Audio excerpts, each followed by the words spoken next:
आपने कोविड में आपको ये ख्याल आया और आपने अपनी ये जर्नी शुरू की। ये मैंने बहुत कम लोगों को कहते हुए सुना होगा कि मैंने मॉडलिंग शुरू की, और वो भी एट एन एज जब मैं रिटायरमेंट ले चुकी हूँ या क्लोज टू रिटायरमेंट हूँ। बहुत कमेंट्स आने लगे मेरे स्टाइल पे, मेरे बालों पे, जिससे कि मुझे बहुत साहस मिला। शुरू में जब मेरे बाल सफ़ेद निकले थे तो मुझे भी लगता था कि मैं बहुत ज़्यादा अनअट्रैक्टिव लग रही हूँ। माइंडसेट है। और वो कलर तो बाथरूम में रखा ही रहता था, तो बहुत ज़्यादा मन करता था कि आज तो टचअप कर ही लूँ। लेकिन फिर मैंने सोचा कि नहीं, अब इसको करके देखना ही है। बच्चों का क्या नजरिया था इस पे? क्योंकि क्या होता है, अक्सर चीजें हम लोग पेरेंट्स मेरे को लगता है नहीं करते ये सोच के कि बच्चे क्या सोचेंगे। सबसे पहले उसने कहा कि मम्मा, I don't want to see you with white hair. अच्छा, एक्सट्रीम। आप अपने बाल कलर करना बंद कर दोगी तो आप कितनी लाइफ गिव अप कर दोगी। आपने कुछ स्टीरियोटाइप्स फेस करे होंगे, टू ओल्ड टू मॉडल है, क्या कर रही है, ये कोई काम है जर्नी करने का, you know things like that. Neighbours थोड़े अजीब से लुक्स देते थे। Have you walked fashion ramp पे? आप चले हो किसी फैशन शो के लिए? Skin care routine, health routine, fitness routine, taking care of my hair, ये सब काफी कुछ हाई उस पे हो गए, हाई फ्रीक्वेंसी पे। आपने बोटॉक्स का सोचा? मैं तो ये कहूंगी कि थोड़ा ब्यूटी का इंटरवेंशन इज नॉट रॉन्ग। हमने जैसे मूवी देखी, फैशन मूवी देखी, हम लोग तो ऑब्वियसली इंस्पायर्ड होते हैं मूवीज से, and you know a lot of our audience also. तो जो मूवीज में दिखाया जाता है हमें लगता है कि वो चीजें ही होती हैं। आपने विटनेस किया, नॉट पर्सनली बट देखा हो कि there are these fights, there is this you know always this urge कि दूसरे बंदे को या दूसरी मॉडल को थोड़ा नीचे दिखाया जाए, उससे बेटर किया जाए।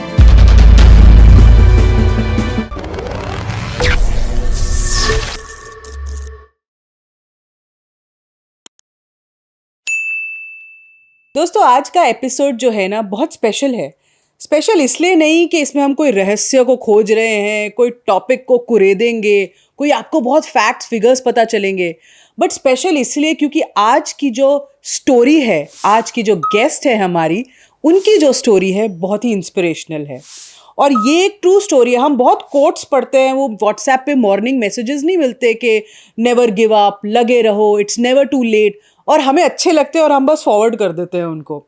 पर आज जो मेरी गेस्ट हैं वो ये मैसेजेस एक्चुअली ट्रूली लिव करती हैं।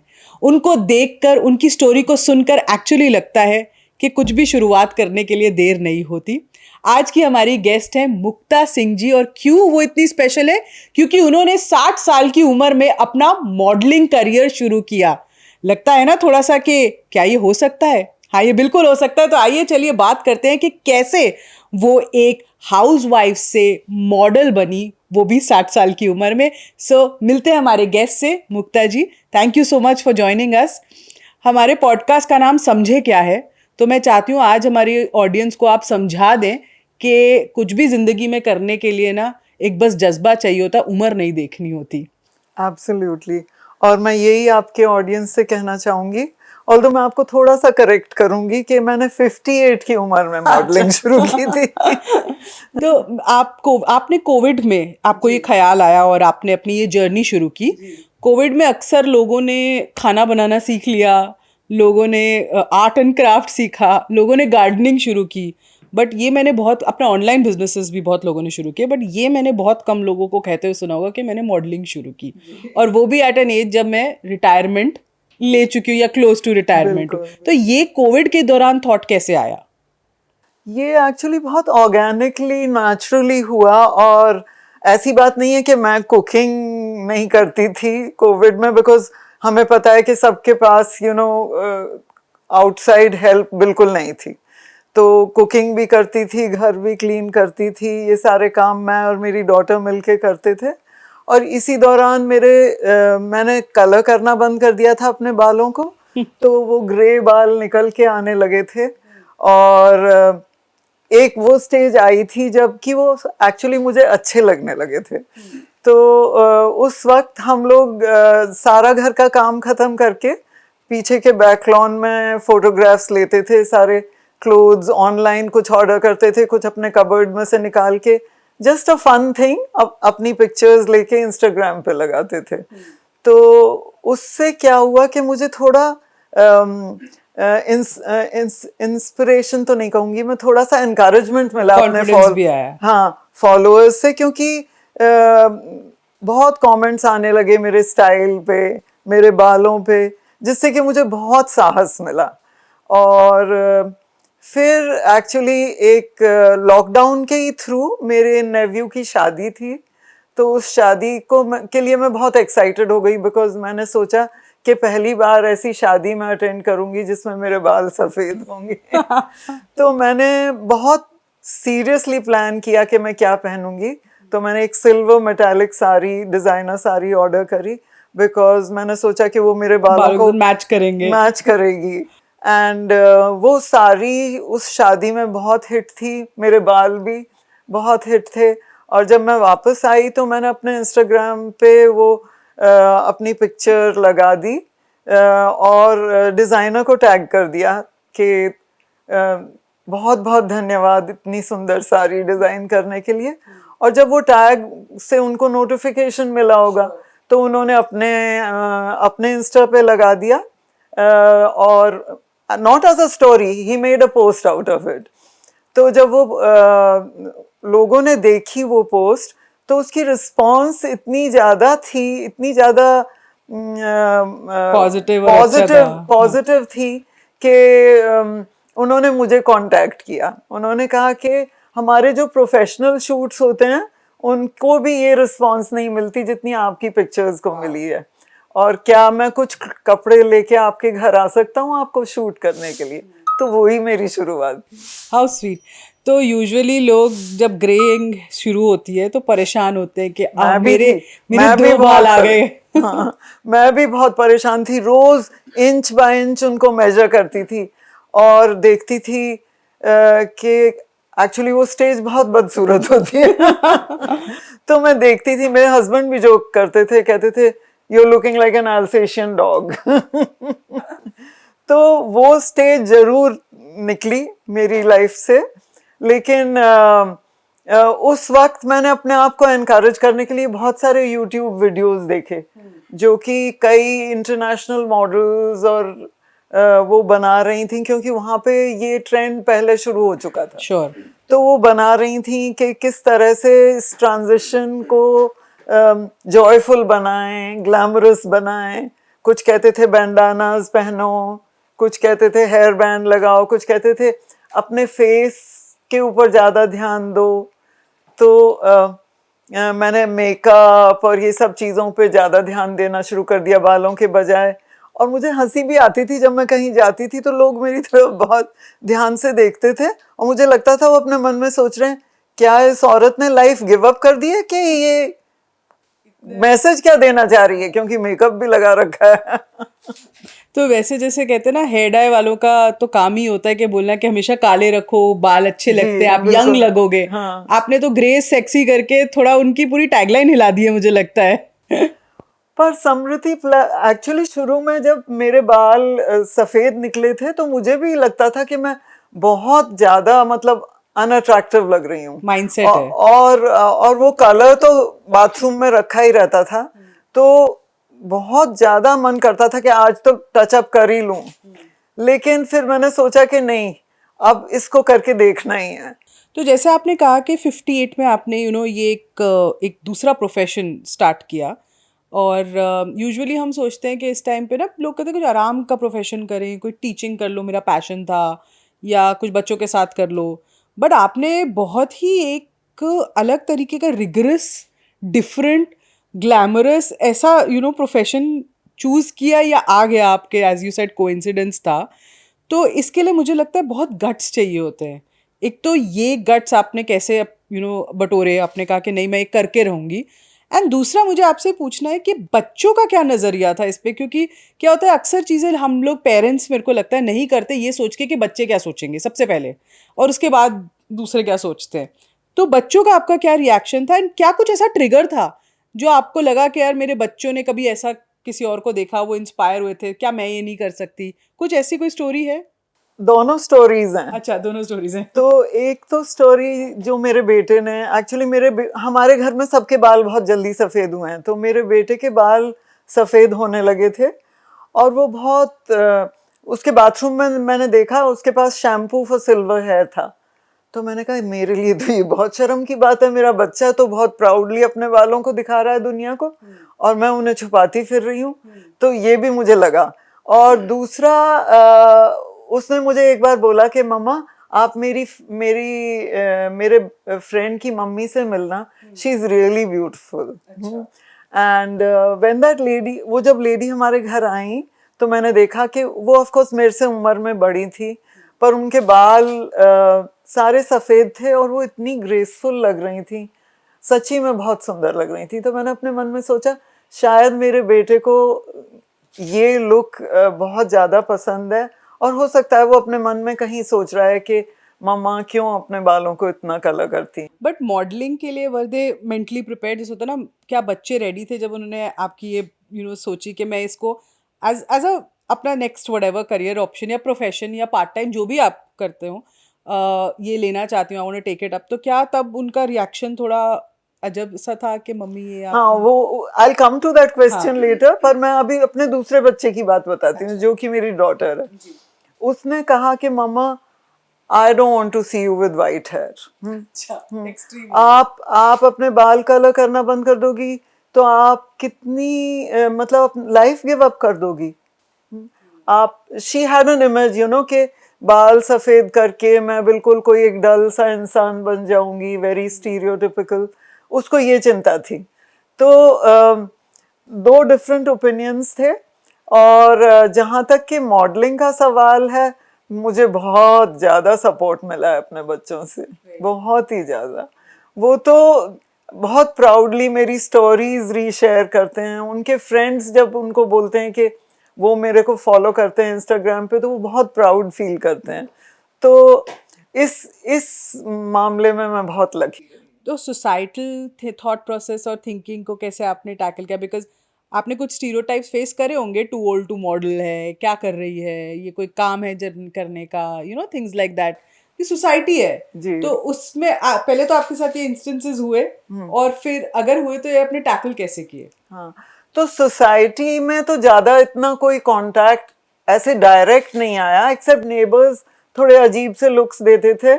और कुछ रिलेटिव्स जैसे घर आए तो मैंने फील किया कि यंगर जनरेशन आपस में एक्सचेंज कर रहे थे ग्लांसेस और कुछ गिगल सा कर रहे थे। पर मैंने सोचा कोई बात नहीं है, हम भी जब इस उम्र के थे हम भी बहुत जजमेंटल होते थे। मैंने उसको कभी अपने दिल पे नहीं लिया।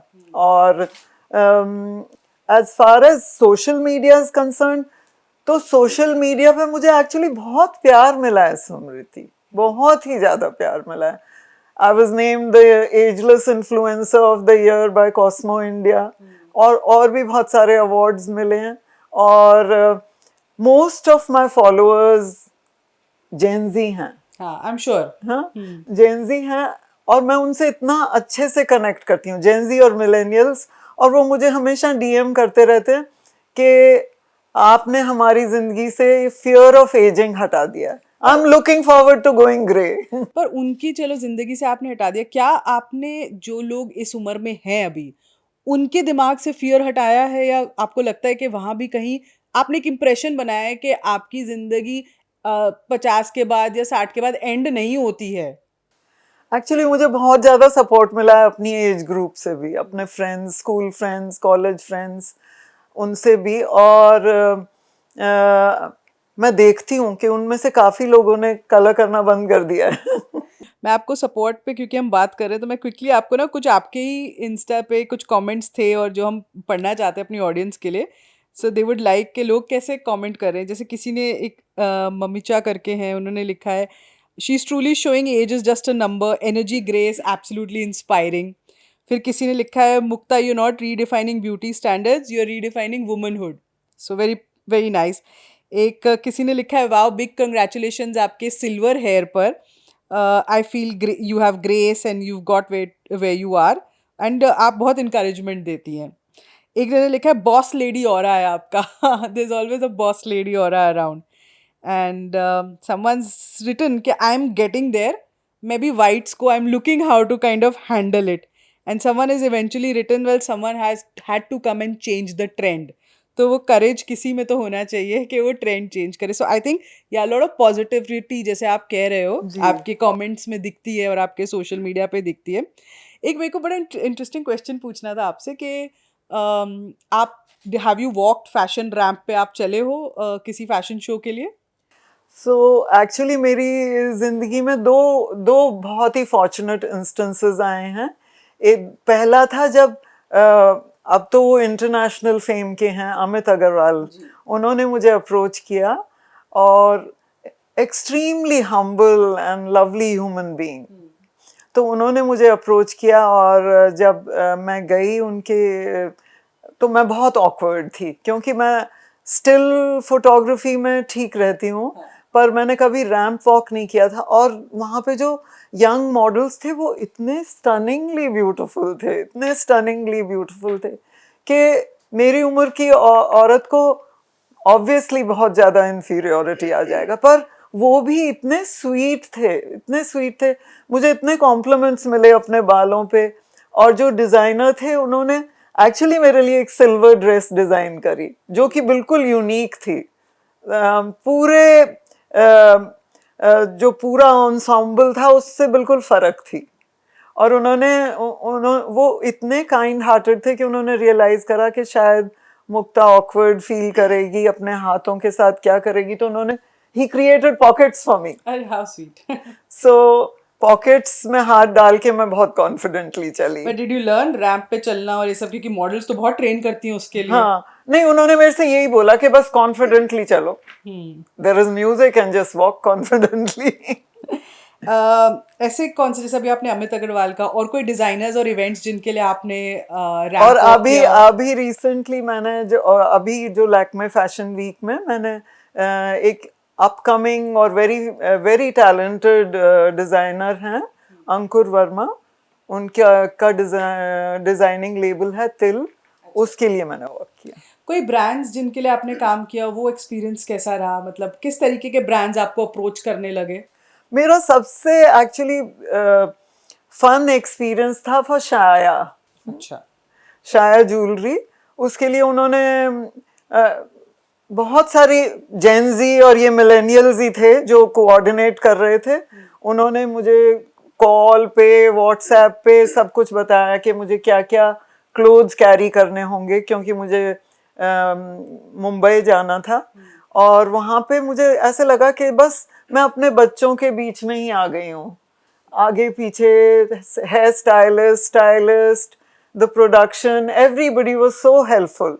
और जो उन्होंने, और वो अभी भी मुझे अपनी फेवरेट म्यूज बोलते हैं. तो that was a very beautiful experience.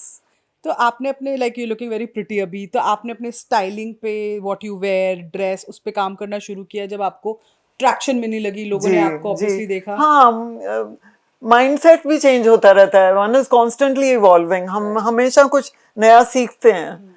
और मैंने अपने माइंड को ऐसा बना लिया कि मैं हमेशा दूसरों से बहुत सीखूंगी, लाइक अ स्पंज. जो कुछ भी मैं अब्जॉर्ब कर सकती हूँ तो दूसरों से. Suddenly did you have a skin care routine थोड़ा सा, या अपना कुछ रूटीन, क्योंकि जो पहले आप करती थी समथिंग, अब वो वापस कुछ वैसा आ गया है? हाँ, skin care routine, health routine, fitness routine, taking care of my hair, ये सब मतलब काफी कुछ और उस पे हो गए, हाई फ्रीक्वेंसी पे. तो व्हाट डू यू डू, थोड़ा आप बताओ ऑडियंस को, स्किन केयर के लिए अब आप क्या करते हो? स्किन केयर के लिए सबसे पहले तो मैं न्यूट्रिशन के ऊपर बहुत ध्यान देने लगी हूँ कि हमारे को कोलेजन और मल्टीविटामिन्स इन सब की ज़रूरत है. प्रोटीन बेस्ड डाइट होनी चाहिए. और रेगुलर क्लेंजिंग. और एज के साथ स्किन बहुत ड्राई और वो हो जाती है, तो according to age kind of products. और मैंने डिस्कवर किया है कि मेरी स्किन जो है वो ज़्यादा केमिकल्स सूट नहीं करते हैं मेरी स्किन को. तो ऑर्गेनिक क्रीम्स और लोशंस मुझे ज़्यादा सूट करते हैं. आपने बोटॉक्स का सोचा? Because people usually when they age, botox और some sort of plastic I'm not against Botox at all. बिल्कुल nobody I think अब बहुत माइंडसेट भी चेंज हो रहा है but just generally you because you entered the glamour world Yes, और मैं तो ये कहूंगी कि थोड़ा ब्यूटी का intervention is not wrong, you know, of course वो एडिक्शन नहीं हो जाना चाहिए कि हम बस सारे टाइम अब कुछ अपने फेस के साथ कर लें और फिर उसको करेक्ट करने के में लग जाएं क्योंकि वो गलत हो गया है वो नहीं, मतलब it should be realistic beauty. एक थोड़ा सा dark side of this industry also I want to ask you, थोड़ा आपसे आई एम श्योर आपने शायद इतना विटनेस नहीं किया बट सुना तो होगा ही. तो हमने जैसे मूवी देखी, फैशन मूवी देखी, हम लोग तो ऑब्वियसली इंस्पायर्ड होते हैं मूवीज से and you know a lot of our audience also. तो जो मूवीज में दिखाया जाता है हमें लगता है कि वो चीज़ें ही होती हैं. तो आपने विटनेस किया, नॉट पर्सनली बट देखा हो कि there are these fights, there is this you know always this urge के दूसरे बंदे को या दूसरी मॉडल को थोड़ा नीचे दिखाया जाए, उससे बेटर किया जाए, you know we want to be the main model, वो जो होता है. तो ये आपने वो कुछ नोटिस किया, कभी कुछ ऐसी चीजें हुई? सरप्राइजिंगली समृति मैंने ये बिल्कुल नहीं देखा. मैं अभी रिसेंटली कुछ फ्रेंड्स के साथ बैठी थी तो एक फ्रेंड ने बोला कि तुम्हें कैसा लगता है उन मॉडल्स के साथ, तो मैंने कहा वो तो मेरे साथ बहुत ही स्वीट है. तो बोले कि हाँ क्योंकि तुम उनके लिए कोई कंपटीशन थोड़ी हो. तो मैंने कहा नहीं ये बात नहीं है, मैं उनको आपस में भी एक दूसरे के साथ इंटरेक्ट करते हुए देखती हूँ. वो कितना एक दूसरे को सपोर्ट करते हैं. एंड सच्ची बताऊं तो I am so proud of the new generation because कहीं भी मैंने उस तरह की competitive feeling, enmity और this kind of feeling at least मैंने जो मेरा एक्सपीरियंस है उसमें नहीं देखी. इट्स वेरी स्ट्रेंज क्योंकि स्टोरीज सारी यही चलती है. लेकिन मैंने नहीं देखी. ऑल्सो अगर मैं आपसे पूछूं कि यू नो पे वाइज क्या आपको पेइंग एट पार होता है टू मे बी मॉडल्स जिनको उतना काम मिलता, मतलब जॉनर वाइज ऑब्वियसली जो जितने सेगमेंट में हो, या क्योंकि आप you know you are not the usual model type तो आपके साथ बहुत बार्गेनिंग होती है, कम पैसे ऑफर होते हैं, that could be an advantage people can take off? तो वो एक्चुअली मैं कभी समझ नहीं पाई हूँ क्योंकि मैं फ्रीलांसर हूँ, मेरे को कोई एजेंसी सपोर्ट नहीं कर रही है. तो ये चीज़ जो है मैं समझ नहीं पाई हूँ और अब मैंने ये सोचा है कि इसमें मैं ज़्यादा घुसूंगी नहीं. सच्ची बोला आपने, इसमें मैं ज़्यादा घुसूंगी नहीं क्योंकि ये मुझे सिर्फ दुखी कर देगा. और मैंने अपने आप को ये समझाया है कि ये मेरी सेकंड इनिंग्स है तो मुझे इसको एंजॉय करना है, ना कि इन सब चीज़ों में कॉट अप हो जाना कि इतने पैसे मिलेंगे तो काम करूंगी, उसने मुझे इतने पैसे क्यों दिए, उसको इतने पैसे क्यों मिल रहे हैं. नॉट दैट, बिकॉज मैं जो हूँ मैं बहुत ज़्यादा यूनिवर्स का शुक्रगुजार हूँ कि मुझे ये अपॉर्चुनिटीज़ मिल रही हैं. क्या आपका चाइल्डहुड भी थोड़ा ग्लैमरस साइड पे था या वाज इट टफ चाइल्डहुड पे? अपना थोड़ा सा बताइए, व्हेन यू ग्रोइंग अप थोड़ा सा. चाइल्डहुड बिल्कुल ग्लैमरस नहीं था और चाइल्डहुड में मुझे एक्चुअली मेरे लुक्स ऐसे थे कि मुझे कभी भी सुंदर नहीं माना गया. अच्छा. हाँ, क्योंकि आपको पता है कि इंडिया में dark skin is not considered beautiful और उस समय पे तो बिल्कुल ही नहीं. बिल्कुल ही नहीं. और जो मेरे फीचर्स थे वो भी उस तरह के फीचर्स नहीं थे जो सुंदर माने जाते थे. तो beauty standards have changed. Straight hair were considered beautiful, तो मेरे तो बाल कर्ली थे. तो मैंने खुद भी और ना किसी और ने मुझे सुंदर समझा. मेरी माँ मुझे जरूर सुंदर समझती थी जो कि हर माँ समझती है. और फिर जब मेरे हस्बैंड मेरी लाइफ में आए तो मैंने पहली बार, because he is an extremely handsome man, तो उसके बाद मुझे ऐसा लगा कि हाँ इसका मतलब मेरे अंदर कुछ तो होगा, that he is chosen me. तो आप क्या करते थे before this modelling that you started? आप were you managing the house या आपका कोई और करियर होता था? मेरे बहुत वेरीड करियर्स रहे हैं actually, because I am married. मेरी शादी एयरफोर्स ऑफिसर से हुई और वो भी पायलट. तो पायलट्स हमेशा ट्रांसफरेबल जॉब में होते हैं और आपको पता है एयर बेसिस तो हमेशा बहुत ही रिमोट जगह पर होते हैं, तो वहाँ पे ज़्यादा कुछ अपॉर्चुनिटी मिलती नहीं थी.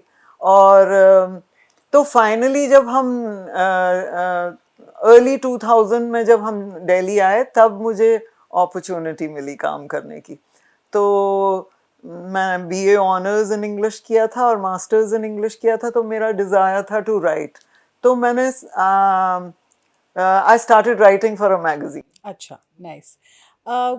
कभी कभी जैसे हम लोग देखते हैं, as you said again, movies and जो हमने देखा है कि रनवे पे मिसहैप्स बड़े होते हैं, कभी कोई ट्रिप हो जाता है, कभी किसी का वार्डरोब मैल फंक्शन हो जाता है।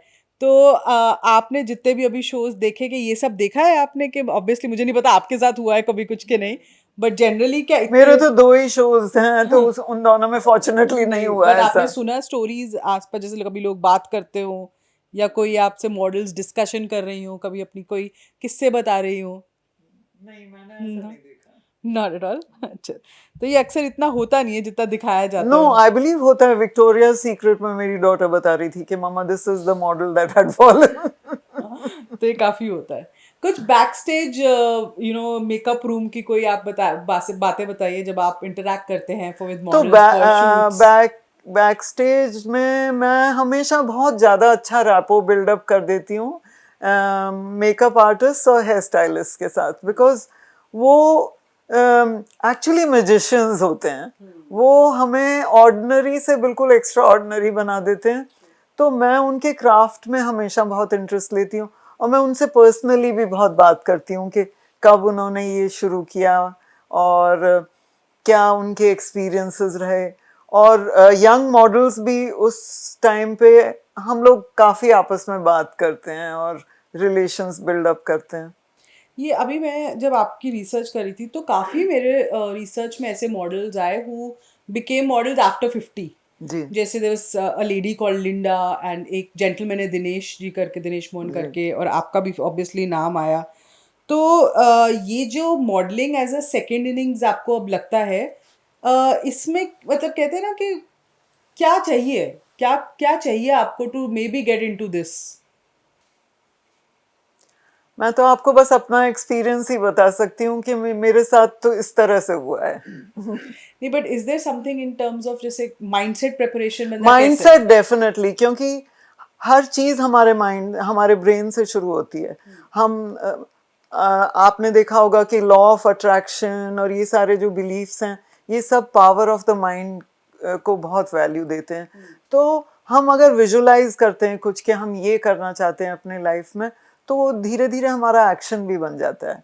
तो और उसके लिए ऑल्सो कुछ स्टेप्स हैं जो हम ले सकते हैं। एक तो अपने अपीयरेंस के बारे में, अपनी सेल्फ वर्थ के बारे में, और मे बी अपना एक पोर्टफोलियो बना सकते हैं और वो पोर्टफोलियो ओपनली शेयर कर सकते हैं। मेरे पास बहुत मैसेजेस आते हैं कि हम मेरी ये उम्र है, मैं भी मॉडलिंग करना चाहती हूँ, आप बताइए मैं कैसे करूँ।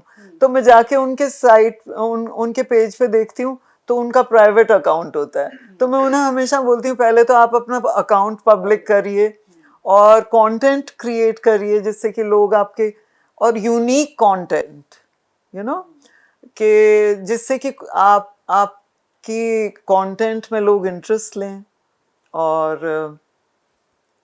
और यही बता सकती हूँ मैं। और आप एजेंसीज की हेल्प ले सकते हैं, बिकॉज मॉडलिंग एजेंसीज बहुत अच्छा काम कर रही हैं। और लोगों के नज़रिए का क्या करें, जब इस एज में लोग कुछ बहुत ही कहते हैं ना डिफरेंट ट्राई करते हैं, तो बहुत चीज़ें सुनने को मिलती है। आई थिंक आपका भी लोगों का नज़रिया बदला होगा आपकी तरफ, कुछ जो पहले ऐसे थे अब ऐसे हैं, या कुछ जो, तो वो एक तो कुछ अपना एक्सपीरियंस बताइए, और उसका क्या करें इवेंचुअली।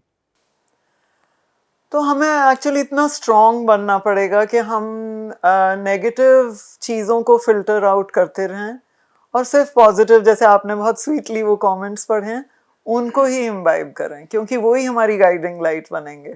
आपके साथ कुछ ऐसे लोग थे जो पहले अलग थे, फिर अब चेंज हो गए क्योंकि आपको फिर? हाँ, बहुत से लोग एक्चुअली जो मेरे फेसबुक फ्रेंड्स अभी सडनली बन रहे हैं, बिकॉज वो बोलते हैं कि दे आर इंस्पायर्ड बाय मी। और तो कुछ ऐसे इंस्टेंस हुए कि मतलब पहले देवर वेरी कोल्ड और अब एकदम ऐसे कुछ डिफरेंस ऐसे आपने देखा लोगों में? मैं एक्चुअली थोड़ा कम नोट करती हूँ ये सब। मैंने अपने आप को ऐसे स्कूल कर लिया।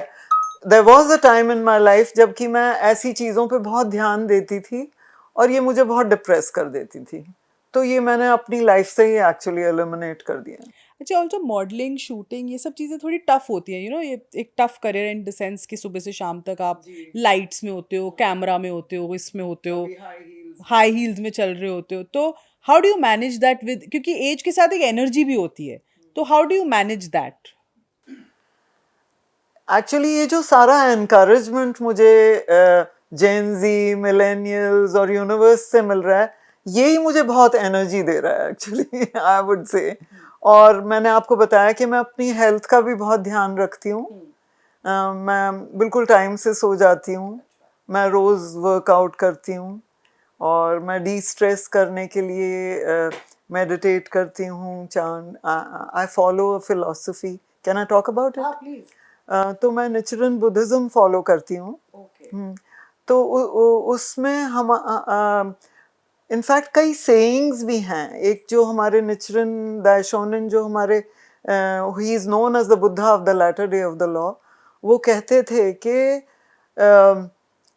The woman who recites the lotus sutra becomes younger by the day. अच्छा। तो उससे मुझे बहुत एनकरेजमेंट मिलता है, और मैं वो रियलाइज़ करती हूँ कि जब हम अपनी खुशी को दूसरों की खुशी से कनेक्ट करते हैं, कि मेरी खुशी से दूसरों को बहुत ज़्यादा खुशी मिले, तो वो एनर्जी अपने आप आती है। फॉर एग्ज़ाम्पल, जैसे कि अगर हम सोच लें, जैसे कि मेरी उम्र का इंसान ये सोच ले कि मुझे जीना इस तरह से है कि जो जूनियर्स हैं, जो यंगर जनरेशन्स हैं, वो डरने के बजाय अपने फ्यूचर को बहुत एक्साइटेडली देखें कि एक दिन ऐसा भी आएगा, मैं इस उम्र का होऊंगा या इस उम्र की होंगी, ऐसे दिखूंगी, ऐसे और करूंगी। इस तरह से अपनी लाइफ जीऊंगी। क्योंकि उम्र के साथ कंफर्ट्स भी तो आते हैं हमारी लाइफ में, कि हम को रेगुलर 9 to 5 जॉब नहीं करना पड़ता, बच्चों को रेज नहीं करना पड़ता, उनकी टेंशन नहीं लेनी पड़ती, बहुत सारी चीज़ें। पर हम फोकस करते हैं रिडंडेंसी पर, कि हम रिडंडेंट हो गए, हमें कोई नहीं चाहता, हम अकेले हैं, हम बेचारे हैं, तो वो हमारी लाइफ स्टेट को बिल्कुल लो कर देता है। पर अगर हम इंजॉय करना शुरू करें कि हमारे पास फ्रीडम है, टाइम है, और हमारा ये मिशन होना चाहिए कि हम लोगों को खुशियाँ दे सकें, तो वो एनर्जी आएगी हमारे पास। अभी जैसे आप कहते हो आप फ्रीलांस हैं, कोई एजेंसी से आप जुड़े नहीं हैं, तो काम मिलने में प्रॉब्लम होती है कभी कभी? काम मिलने में बिल्कुल प्रॉब्लम होती है, बहुत लीन पीरियड भी चलता है। फिर मैं अपने मन में कई बार सोचने लगती हूँ, शायद अब मैं बहुत बुढ़ी हो गई, अब नहीं चाहता कोई मुझे।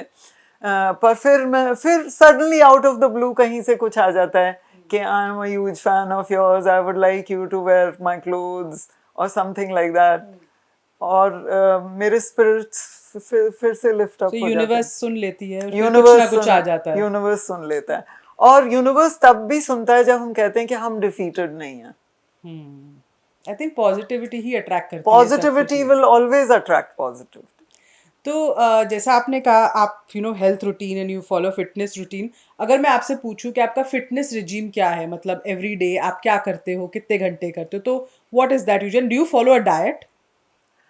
I do follow a diet in the sense, मुझे मीठा बहुत पसंद था, तो वो मैंने गिव अप कर दिया है। अच्छा, बिल्कुल गिव अप कर दिया गिव है? अप कर दिया है ओके। बिल्कुल, हाँ। नहीं तो मैं पूरी चॉकलेट एक बार में ख़त्म कर देती थी।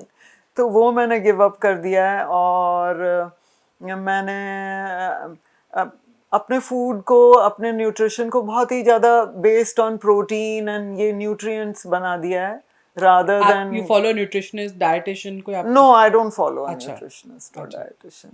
My sister is a doctor, so she keeps guiding me.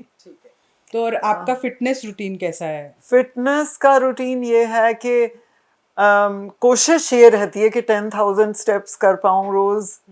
नहीं कर पाती हूँ, कुछ दिन होते हैं ऐसे जो नहीं कर पाती हूँ, if I'm immersed in a very interesting book. और शुरू में मैं एरोबिक्स करती थी, और खुद ही अपनी तरफ से, जैसे इंटरनेट से डाउनलोड करके एक्सरसाइजेस करती थी। लेकिन अब मैं एक्चुअली इंस्ट्रक्टर से पिलाटेस सीख रही हूँ। नाइस। तो एक एक चीज़ जो मैं चाहती हूँ आप बताएं कि फॉर विमेन स्पेशली, औरतें जो ऐसी स्टेज पर हैं जहाँ अब उनके बच्चे बड़े हो चुके हैं एंड जैसे आप कहते हैं बच्चे अपनी ज़िंदगी में थोड़े बिजी हो जाते हैं और आप फ्री हो जाते हो, तो आई थिंक वो औरतें अपने आप पे भी गिव अप कर देती हैं, वो अपने आप पे काम नहीं करती हैं। तो उनके लिए आप एक क्या मैसेज देना चाहते हो? बिकॉज मुझे लगता है कि औरतें आजीवन कुछ ना कुछ कर सकती हैं और अपने पावर को बिल्कुल एक्सरसाइज कर सकती हैं, बट बिल्कुल कर कहीं सकती रुक हैं। जाती हैं। हाँ, तो उनके लिए आप क्या कहोगे? तो उनको मैं यही कहूंगी कि कभी भी बहुत ज़्यादा देर नहीं हुई है, हम आज से स्टार्ट कर सकते हैं और बहुत एक्साइटेडली स्टार्ट कर सकते हैं और अपनी जर्नी रिकॉर्ड कर सकते हैं और खुद को रोज़ एनकरेज कर सकते हैं और अपने अंदर चेंजेस को रिकॉर्ड कर सकते हैं पिक्चर्स में और मिरर में, वेइंग स्केल्स पे, पुराने कपड़ों को बहुत अच्छा लगता है अगर आप अपनी पुरानी कोई स्कर्ट निकालो और आप fit आ देखो जाए। कि हाँ फिट आ जाए या फिर लूज आए। राइट। पर पॉइंट ये कि औरतें अक्सर कहती हैं कि हमारे को टाइम नहीं मिलता, हमारे पास समय नहीं होता। मतलब ये समय कहाँ से वो लाएं? हाँ, ये तो ज़रूर है, लेकिन वो निकाल सकती हैं समय। सेइंग तो बहुत ही कॉमन सी है कि where there is a will there is a way. तो अगर हम अपने अपीयरेंस को इम्पोर्टेंस देते हैं तो हम ज़रूर टाइम निकाल पाएंगे। और हमें ये भी सोचना चाहिए कि अपीयरेंस मतलब ये नहीं है कि हम आध्यात्मिक नहीं हैं या फिर हम दूसरों की मदद करने वाला, क्या बोलते हैं उसको, धर्मात्मा टाइप नहीं हैं, फिलैंथ्रोपिस्ट नहीं हैं। हम वो सब भी हो सकते हैं और हम अपना भी ध्यान रख सकते हैं। आई थिंक प्रायोरिटी नहीं सेट होती हमारी, प्रायोरिटी हम अपनी प्रायोरिटी नहीं होते आफ्टर अ सर्टेन एज। तो आई थिंक ये एक प्रॉब्लम और माइंडसेट है जो शायद चेंज करना है। अगर मैं आपसे पूछूं आपका स्टाइल स्टेटमेंट क्या है, तो आप क्या बोलोगे? आपका स्टाइल स्टेटमेंट क्या है? लाइक ये आपको सिंबलाइज करता है? Shirt and jeans and sneakers. But आप तो हमेशा टिप टॉप रहते हो विद हील्स, एंड मैंने तो ऐसे ही देखा आपकी फोटोज और इस सब। No, but the real me is shirt, jeans, and white shirt, blue jeans, and sneakers. Which is very, वो कहते हैं ना, iconic white shirt and blue jeans. My favorite. जब भी मैं डाउट में होती हूँ, that is what I wear. तो क्या रिटायरिंग जैसी कोई चीज एग्जिस्ट करती है? मुझे तो नहीं लगता। हमें बहुत ग्रेसफुली अपनी पूरी जिंदगी ऐसे ही बिता देनी चाहिए और ग्रेसफुली एग्जिट कर जाना चाहिए। नेवर रिटायर और एकदम गिव अप नहीं करना चाहिए। नहीं करना चाहिए। अच्छा, आपका कोई फेवरेट डिजाइनर या ब्रांड जिसके लिए जरूरी नहीं आपने काम किया हो but you really like their work, तो ऐसा आपका फेवरेट डिजाइनर या brand? My go-to is Zara. हाँ, वेरी कंफर्टेबल Yeah. कपड़े होते हैं शायद उसमें। मॉडलिंग इज एक ऐसा प्रोफेशन है, उसकी ऐसी कोई बात, अभी तक तो आपको बहुत सब कुछ अच्छा लगा है, सब कुछ अच्छा हुआ है, पर कोई ऐसी बात जो आपको उसके बारे में अच्छी नहीं लगती, वो क्या है? बात उसके बारे में जो अच्छी नहीं लगती वो तो यही है, मेरा खुद का फीलिंग ऑफ इनसिक्योरिटीज जब वर्क नहीं हो रहा होता। जब व्हेन देयर इज वर्क मैं बहुत खुश हूँ। काम मिलना बहुत मुश्किल होता है, ये मॉडलिंग में आपको हाँ, बहुत काम मिलना बहुत मुश्किल मुश्किल होता है। आई थिंक बहुत लोग स्ट्रगल करते हैं इस चीज में। कोई ऐसी फोटोशूट मेमोरी जिसके बारे में आप बताना चाहते हो विच इज वेरी इंटरेस्टिंग? कोई इंटरेस्टिंग इंसिडेंट हुआ आपके फोटोशूट्स के दौरान? फोटोशूट्स तो सभी इंटरेस्टिंग होते हैं एक्चुअली। हाँ, एक बहुत इंटरेस्टिंग था।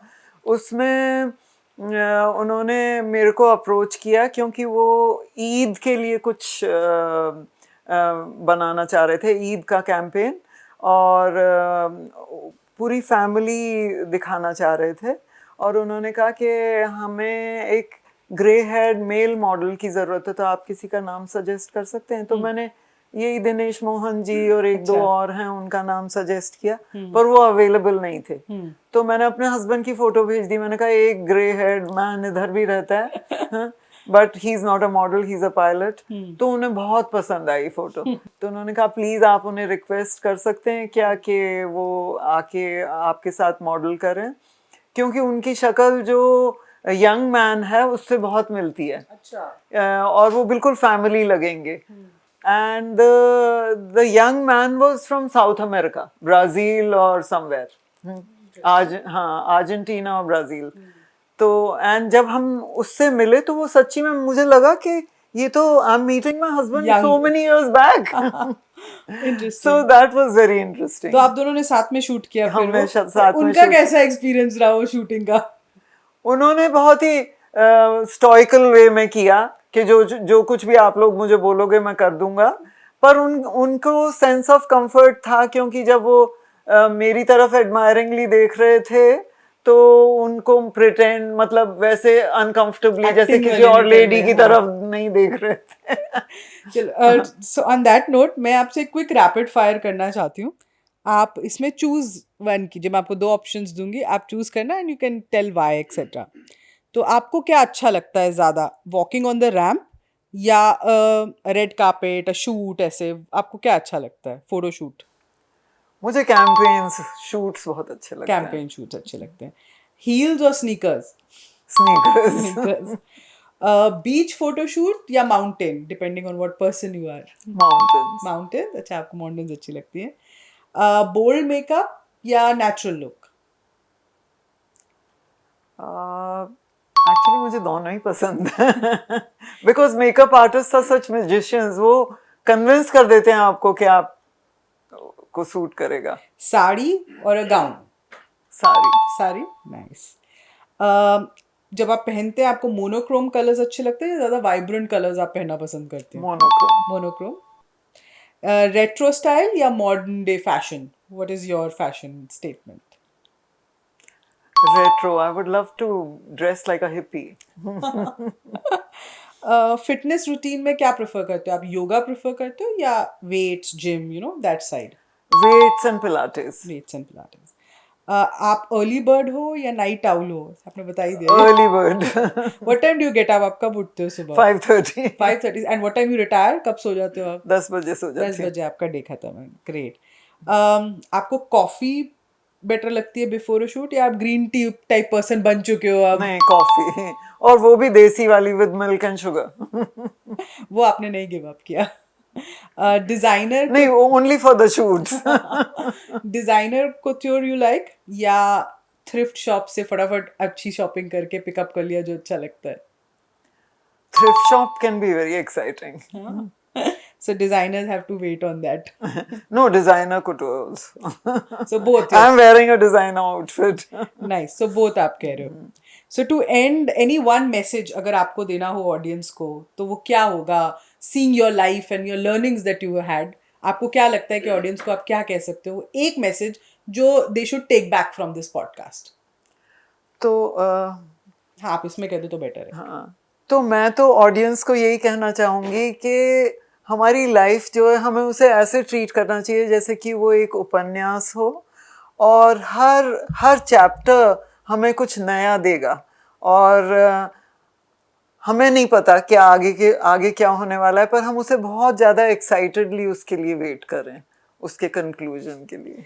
सो बेसिकली कहने का मतलब ये है कि आप एक बुक की तरह अपने चैप्टर अनवेल करो। हाँ। और हर चीज में पहले मत सोच लो कि ये एग्जैक्टली ये करना है और ये एग्जैक्टली करना आप है। समझ गई बिल्कुल। ग्रेट, आई एम श्योर दूसरे भी समझ गए होंगे बिकॉज आपकी स्टोरी इतनी इंटरेस्टिंग रही है, किसी ने सोचा ही नहीं होगा, या किसी ने क्या, आपने ही नहीं सोचा होगा मैंने कि नहीं ऐसा सोचा। 360 डिग्री टर्न भी आ सकता है लोगों की जिंदगी में, जी। और आपकी जिंदगी में आया है। So thank you so much Mukta for joining us, and बहुत बहुत आपका शुक्रिया, आपने आए अपनी स्टोरी शेयर की।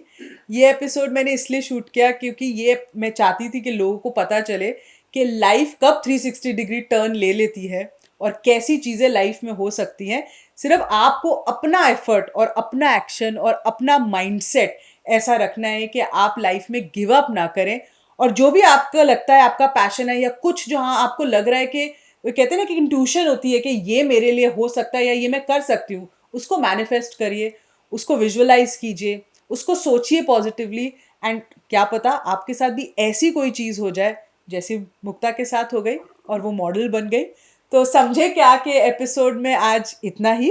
प्लीज़ कमेंट सेक्शन में लिखिए कि आपको ये एपिसोड कैसा लगा, एंड मुक्ता के बारे में ज़रूर लिखिएगा कि आपको उनसे कितनी इंस्पिरेशन मिली, क्योंकि ये एपिसोड मैंने सिर्फ इसलिए किया है कि मैं चाहती हूँ विमेन को इससे बहुत इंस्पिरेशन मिले। आई एम श्योर सबको मिलेगी, बट विमेन को ज़रूर मिले ताकि वो अपनी ज़िंदगी को गिव अप ना करें और सिर्फ दूसरों के लिए ना जिए, अपने लिए भी जीने का एक मकसद बनाएं। So on that note, thank you. और मैं कुछ कहना चाहूंगी कि सिर्फ अपने लिए ही नहीं का मतलब ये नहीं है कि हम दूसरों के लिए ना जिए, बिल्कुल, दोनों हैंड इन हैंड। क्योंकि हम अपनी ड्यूटी तो करते ही हैं, तो हम अब आई एम श्योर जो भी दोनों पार्टनर्स होते हैं या जो लाइफ टुगेदर करते हैं वो अपनी ड्यूटीज करते हैं, बिल्कुल। बट कहीं हम अपनी ड्यूटीज के बाद सोचते हैं कि हमारे पास आगे कुछ अपने लिए करने को नहीं है। तो ये चीज़ और ये धारणा थोड़ी सी हमने बदलनी है, on that note, thank you so much. Please like share करते रहिए हमारा कंटेंट और सब्सक्राइब ज़रूर करना. चैनल को सब्सक्राइब करोगे तभी अच्छे अच्छे पॉडकास्ट देख पाओगे. इसी नोट पर थैंक यू सो मच. समझे क्या.